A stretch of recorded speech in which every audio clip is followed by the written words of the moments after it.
Hi everyone, in this video I'll be finishing Lionel Johnson. Starting off with the green cloak, I'll be working with my airbrush and using Caliban Green, Warpstone Glow, and Niblet Green paints. Make sure to get a nice thin consistency for your airbrush and test it before use. I'm just using water to thin the paints for this step. Starting off with Caliban Green base over black primer to get the foundation for the green cloak. Just making sure none of the paint is leaking over to the other side of the cloak, which I've masked off with some blue tack. Just building up the green along the top of the folds while retaining some of the black in the crevices.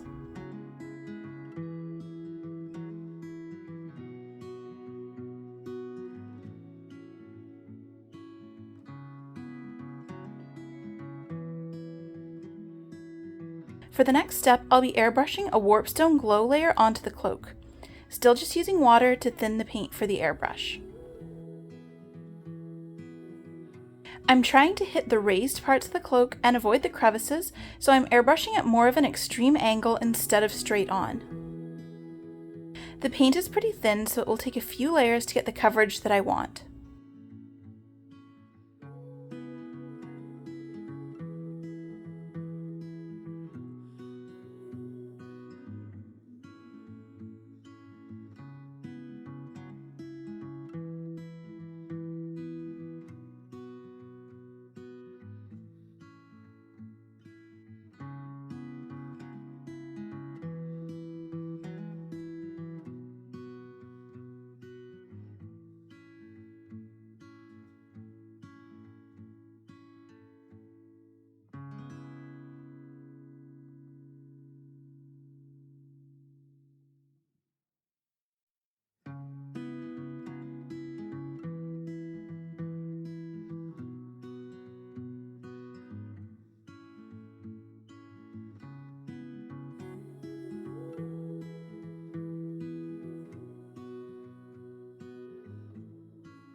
Now for the Niblet Green, which is a dry brush paint, but I can make it work. Just going to add some Liquitex Airbrush Medium and give it a really good mix.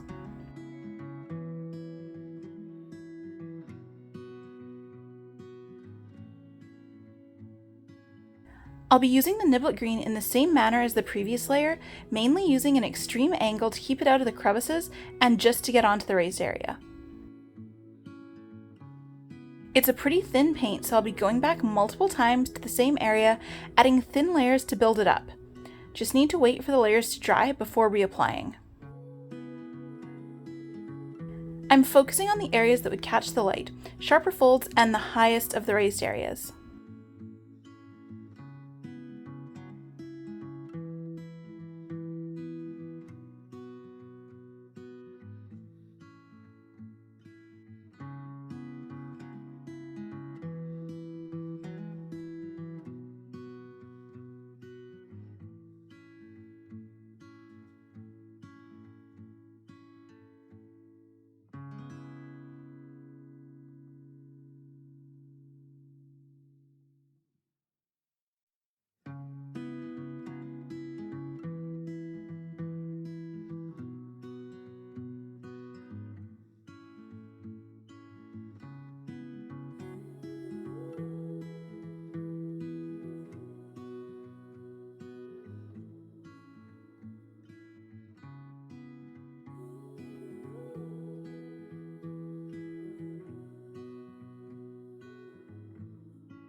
Here's the cloak once the airbrushing is complete.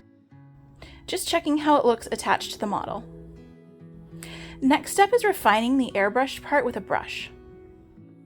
I'll be using the same paints, Caliban Green, Warpstone Green, and Niblet Green, and also adding a little Lahmian Medium to the paints. For the Niblet Green, I'll be adding a bit more medium than usual since it is a dry brush paint. Starting with the Niblet Green, I'll be highlighting the raised folds, adding a bit more sharpness to the cloak since the cloak is so soft looking after airbrushing.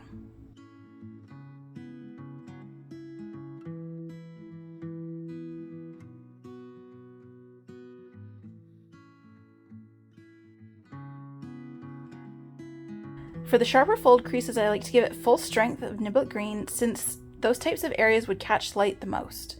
I'll also make sure to give it a few layers just to make sure it's light enough.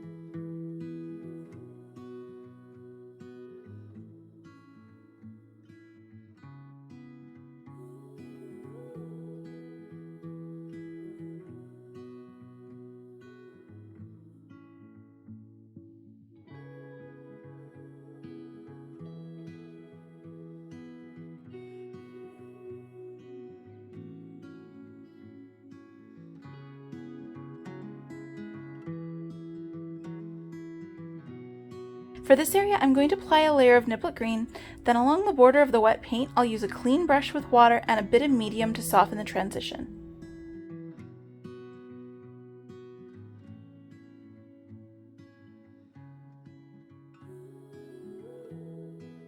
Since I'm using such thin paint for this layer, I'll need to go back to the areas that have dried and apply another layer if it wasn't light enough.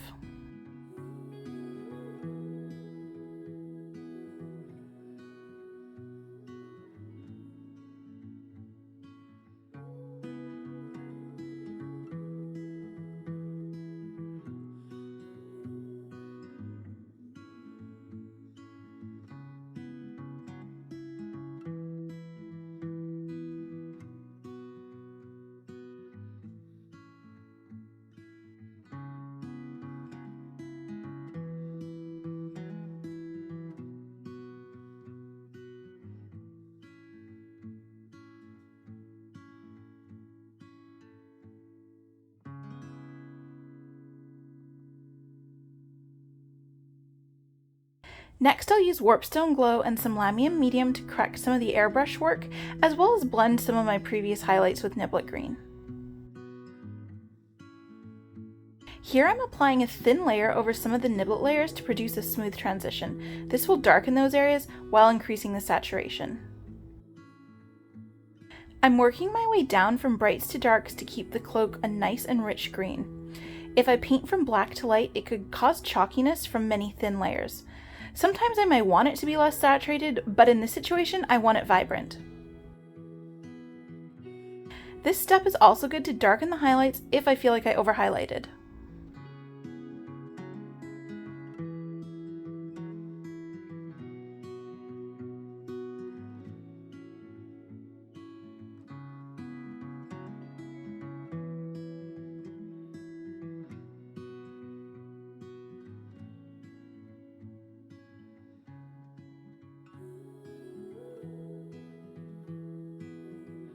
Going back to the first areas that are dry to do a few touch-ups. It's important to wait for the paint to fully dry before trying to fix it for these steps. Otherwise, it might make a bathtub ring effect, which will ruin the smooth transitions. Due to the liquid content of the paint, it may change how it looks when fully dried. Lots of paint looks solid when wet, but once dry will be more translucent. Next, I'm going to use Caliban Green with Lahmian Medium for the final shade layer. It's important for these steps to use thin layers, so I'll wipe excess paint onto my glove if the brush is too loaded. Making sure to darken the recesses that the airbrush lightened when I was doing the final highlights.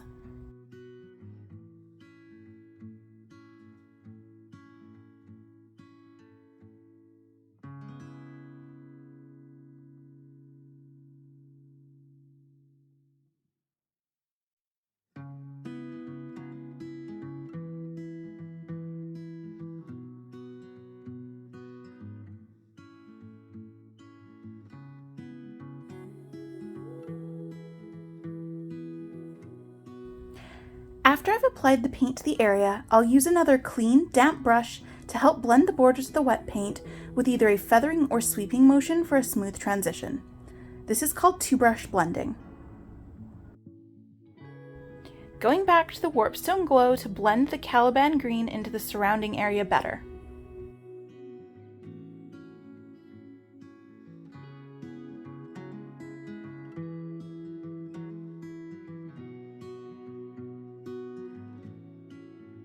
I'm just going to quickly nitpick the cloak and touch up a few areas that need just an extra touch of the brush.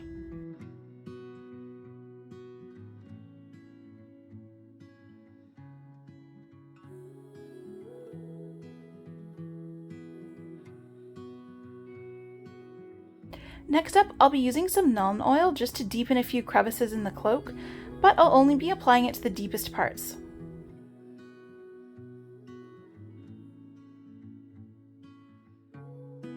I'll also use the two-brush method with the Nuln Oil so it dries smooth with no harsh edges. This method works great for any kind of paint or medium that dries slow, but it's important to do it fast. Once any part of it starts to dry, you will have to stop.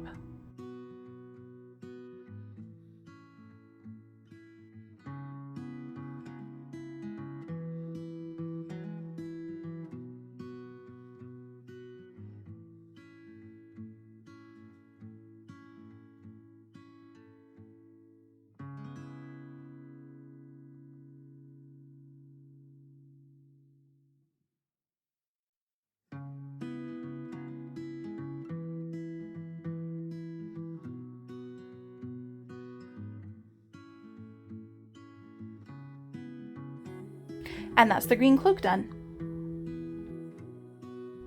Next up is the white underside of the cloak. Going to start with XV88 for the base color, using water to thin the paint for the airbrush. Going to slowly build up the layer. I want to retain some of the darker areas in the crevices, so not looking for a solid coat all around.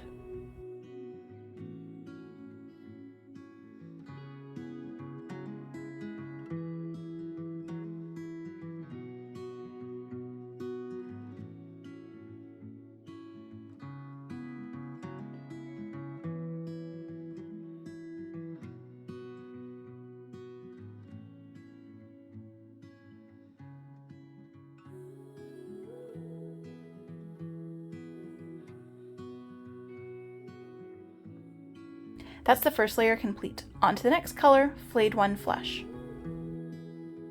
It's important to check the consistency of the paint for these next layers for smooth coats, just using water for thinning the paint.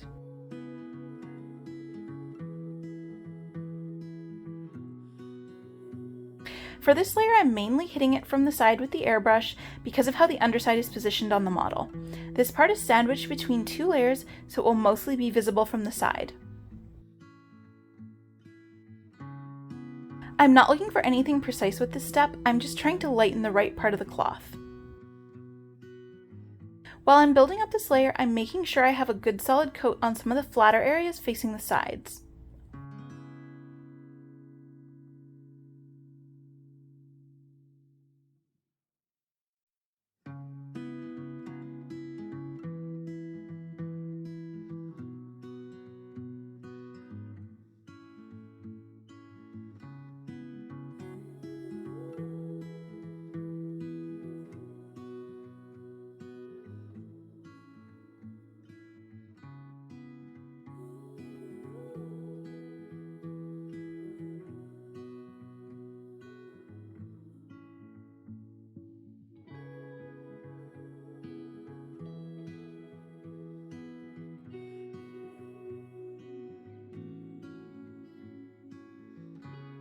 For the final layer, I'll be using white scar with the airbrush.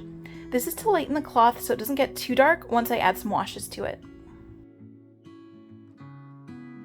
I'm focusing this layer on areas with the solid coat of Flayed One Flesh, the larger flat areas that catch the light. Also, the bottom edge of the cloak where it flares out on the model since it isn't as sandwiched in that area.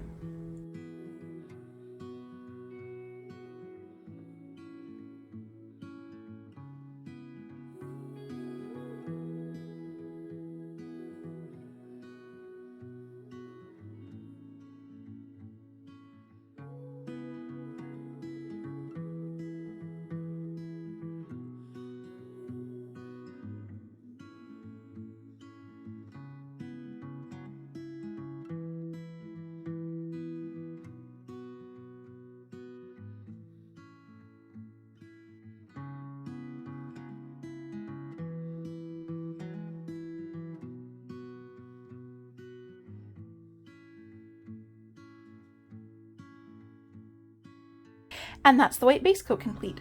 Up next is the washes and brushwork.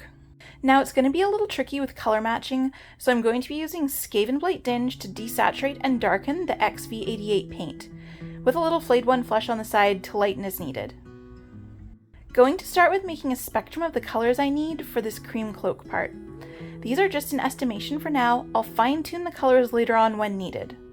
The mix for this part is about 2 parts Skaven Blight Dinge, 2 parts XV88, and 1 part Flayed One Flesh. Starting with deepening the crevices in the folds since the airbrush might have lightened them too much. Also going to darken areas towards the top of the cloak where it meets the back of the model. Basically, it should get darker as it goes towards the part where it attaches to the model. Here I'm exaggerating some of the folds in the cloak. Using the side of the brush to apply thin layers to darken other areas as needed, like here where the folds pinch. This is also a good way to add saturation back into the area.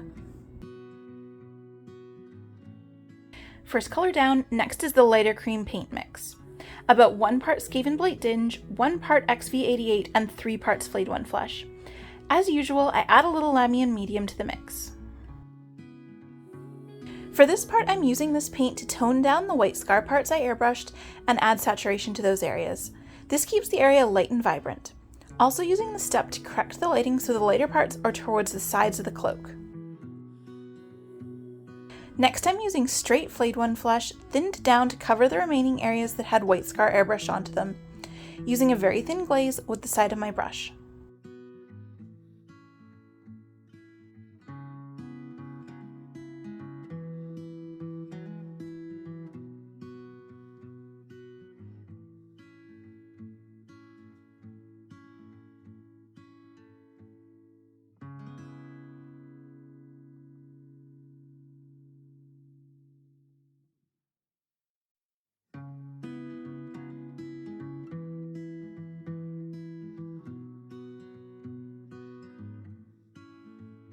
Now it's time for the wash, Seraphim Sepia, straight from the bottle. Using a size 11 brush, make sure the brush isn't too loaded for this part. For areas that I just want a light glaze, I'll wipe the paint off onto my glove to get the right amount onto the brush.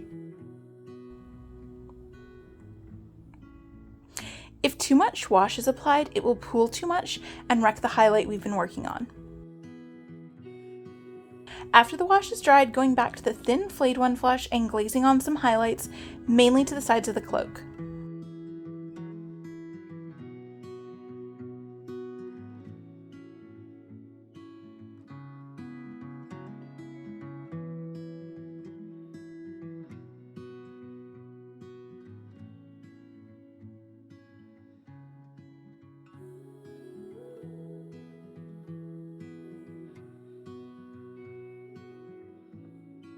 I'll be doing a few coats with this step, this time using a less thinned paint.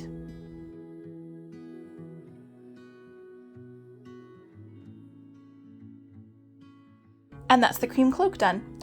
Now to check how it looks on the model and see how it matches up with the rest of the robes.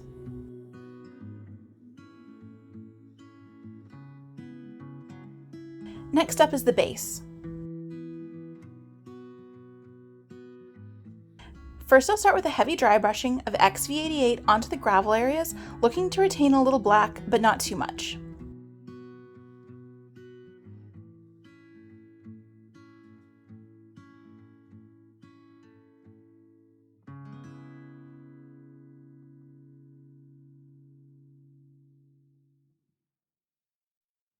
Then, using a small makeup brush, getting the right dryness with my glove, I'll lightly dry brush Flayed One Flesh onto the gravel areas.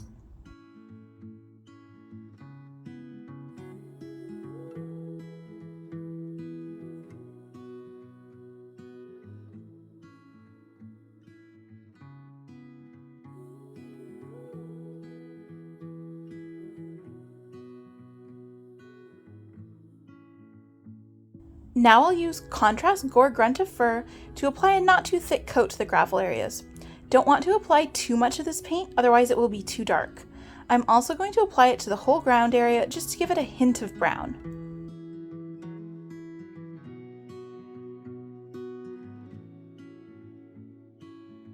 Here it is once it's dry.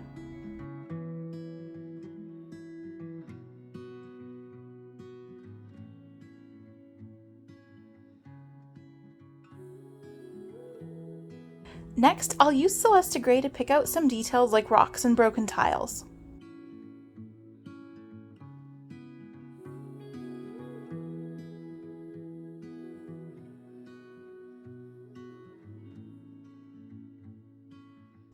I'm mainly focusing on the edges and giving the tiles a rocky texture, not really worried about the blending at this step.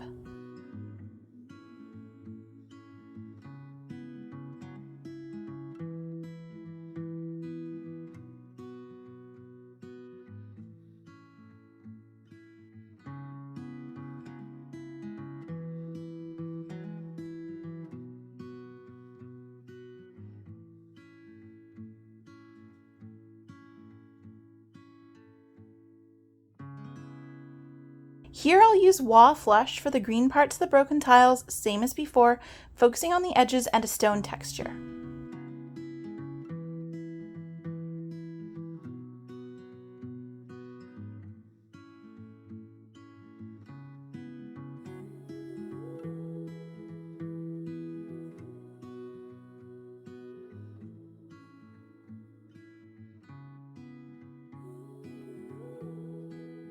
Next, I'll be using Leadbelcher on the feather parts of the statue and a few other details.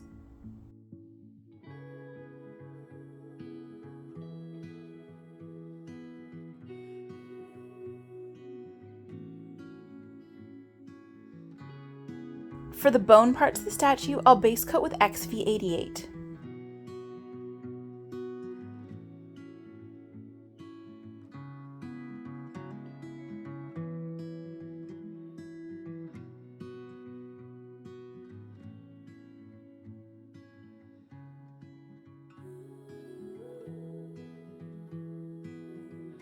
I'll highlight the bone parts with thin Flayed One Flesh. For the most part, my paints that I thin, I'll add about 1 part water, 1 part Lahmian Medium to about 4 parts paint. The paint part can range from 2 to 6 parts depending on the thickness of the paint.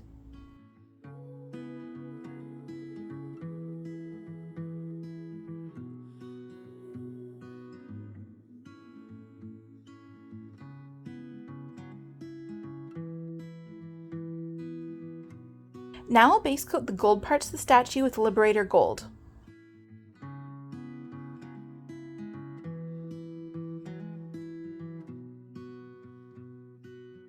For the cloak on the statue, I'll start with Skaven Blight Dinge, going for a rough look since it's supposed to be ruined. Nothing too smooth.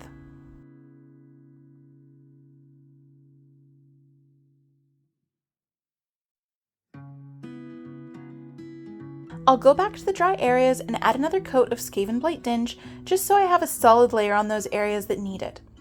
Focusing on areas that would catch the most light, like the highest part of the folds, or any areas directly facing upwards.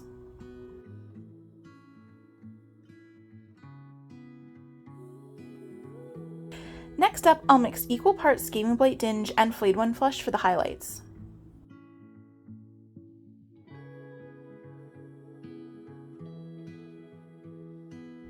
It was a little too dry, so I'm adding a little water to increase the flow. Working on highlighting the upward facing edges, going for a rough speckled look.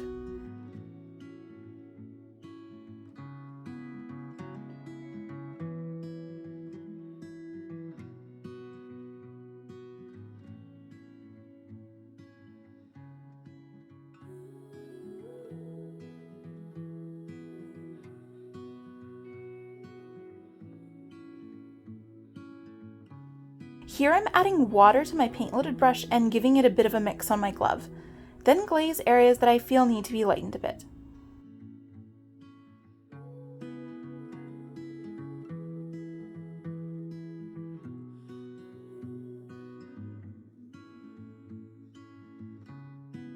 Now I'm picking out the copper details with Hashut Copper.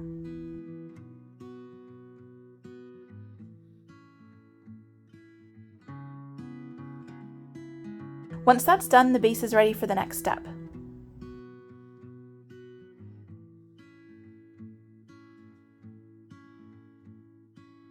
I'll give the whole base a coat of Mortarion Grime shade. Remember not to apply too thick of a coat, otherwise it will pool too much and cause issues.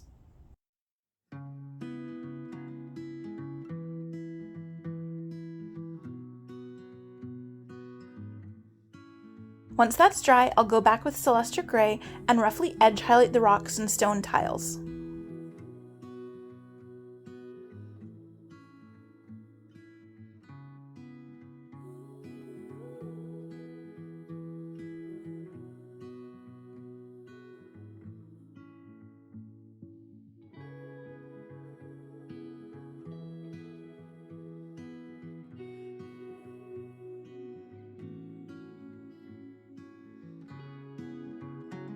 For the green parts of the tiles, I'll mix equal part Flayed One Flesh into Waaagh Flesh and do the same rough edge highlights.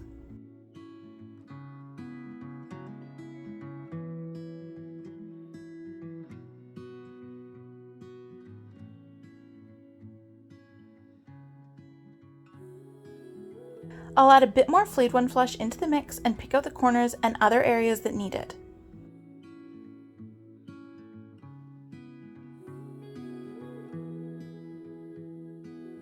Next, I'll go back to contrast Gore-Grunta Fur and mix it with some thinner medium, about 2 parts medium to 1 part paint. Using this mixture to dirty up the bottom parts of the tiles and rocks, so they don't look too clean, like they've been there for a while.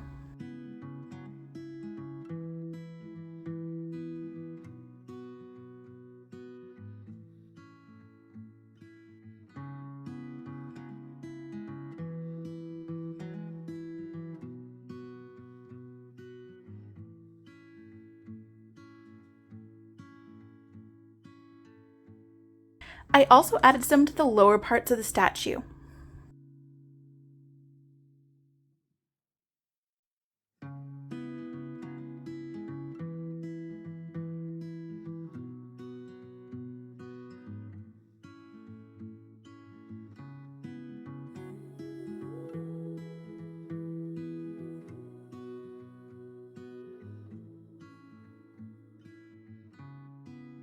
Here it is once it's all applied and dried. Next, I'll work on the lion's attendants, the Watchers in the Dark. First, I'll be using Screamer Pink to base coat the Watcher. I won't coat the entire model. This step is more like a really heavy highlight and will retain some of the black areas, building up the pink in the upper areas. Make sure to do a solid coat of Screamer Pink in the areas that would catch the light, like the shoulders. These areas will have a lot of highlight on them, so I'll make sure it has a solid foundation of Screamer Pink.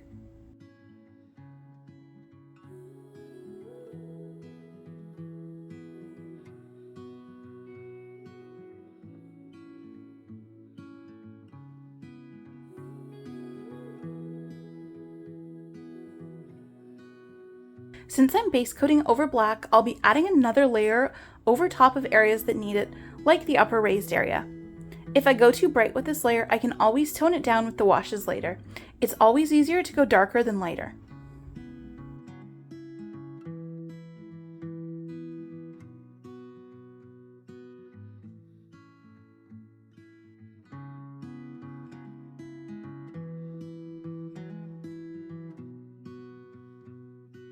Once the base coat is finished, I'll be using Pink Horror for the highlights. Just a reminder, like most of my highlights, this layer has some Lahmian Medium in it. As you can see, it's good that I gave the shoulders such a solid coat of Screamer Pink. It allows me to go much brighter with the highlights of Pink Horror. I'm over highlighting a little and will adjust at a later stage.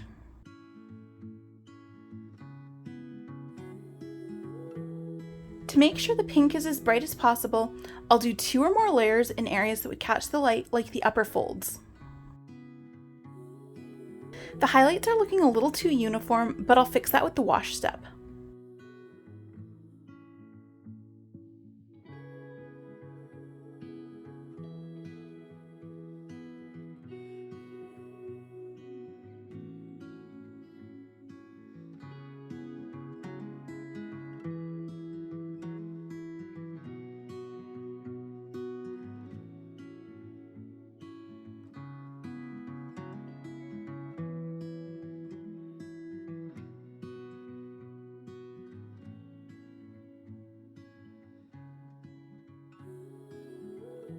It's important to get a solid layer on the top of the head here since it would catch the most light, so it would be the brightest area on the model.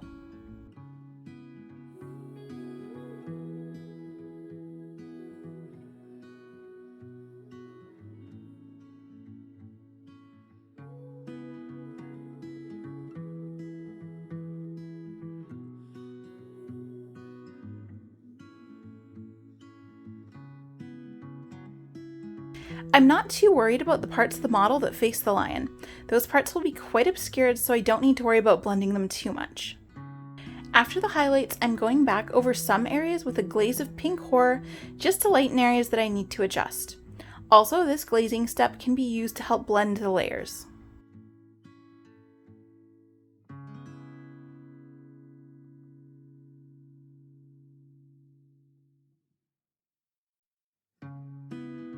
Once that step is done, next up is the final highlight with pink horror mixed with Flayed One Flesh, about equal parts.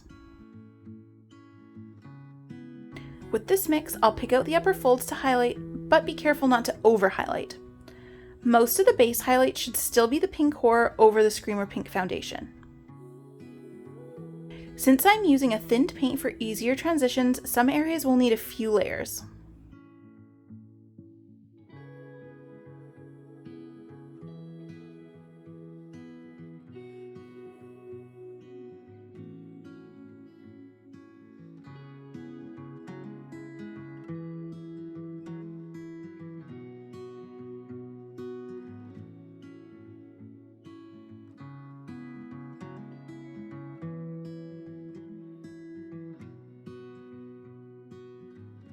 Next, after all that highlighting, is the wash with Carroburg Crimson. Here you can see I'm applying a decent amount to the model, but applying less to lighter areas, and in case of the arms, removing some of the wash from the upper folds with my finger.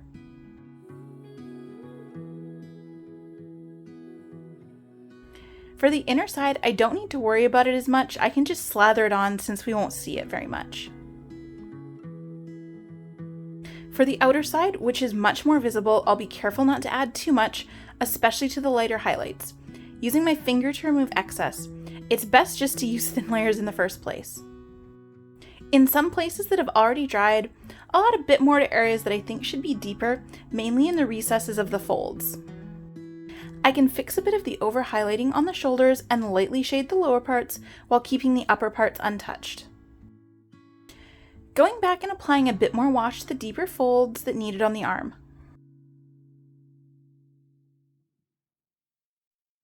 Here it is once the wash has dried. For the final step, I'll mix equal parts Screamer Pink and Pink Horror.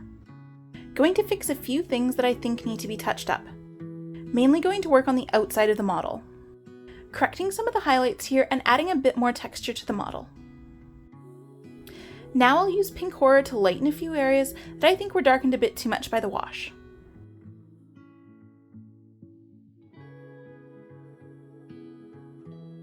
Next is a few touches of the Pink Horror Flayed One Flesh mix.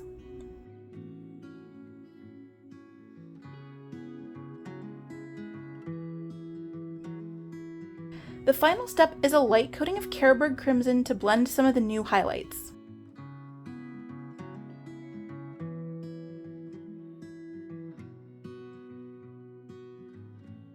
And that's the finished Watcher.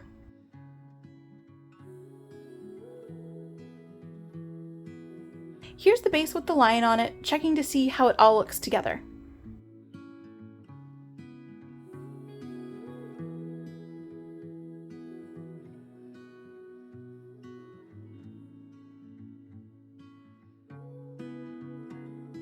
The final part of this model is flocking and detailing the base. I'm going to use some Harvest Gold flock over a loose piece of paper for easier collecting of the excess. And a spare base to hold our standard white glue. Here I'm going to apply the white glue with a curved sculpting tool. Be careful not to add too much glue. Once you apply the flock and press it down, it will spread the glue out a bit. And don't add glue over the rocks and other details. Now I'm going to grab a pinch of flock and apply it to the glue and lightly press it into the glue and shake off the excess.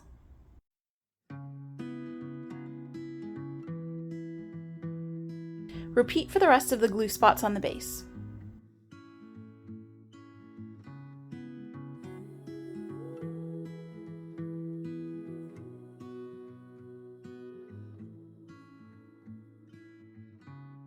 Once you're done with the flock, just pick up the loose paper you've been flocking on and pour the excess flock back into your container. Next up is the foliage I got from Rain City Hobbies. I don't need much since the base is already quite detailed.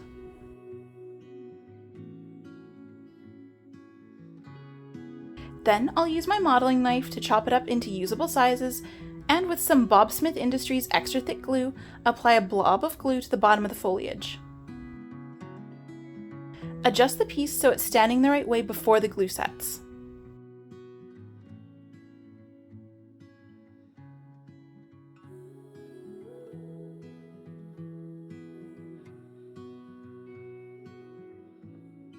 Once that's done, I'll add some thinner red foliage. This is much thinner and less obtrusive, so I can add more of it. I'll cut it up with my trusty knife into the proper sizes. Apply a blob of glue and add to the base. Apply a blob of glue and add to the base. I missed a step here in my haste. Once the flock has dried a bit, lightly brush it to remove any loose pieces that the previous shaking didn't dislodge. I placed that last piece of foliage too close to the grass, and it just picked up loose flock instead of sticking to the base. Let's try that again. Apply glob, put it onto the base gravel, not the grass flock. Remember to adjust the piece before the glue dries, and check to make sure it doesn't fall down again later.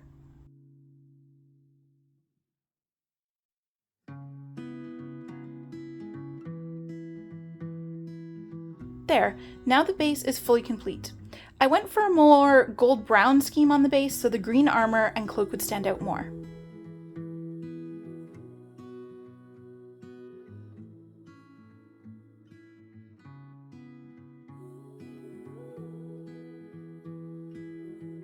If you enjoyed my tutorial, please like and subscribe.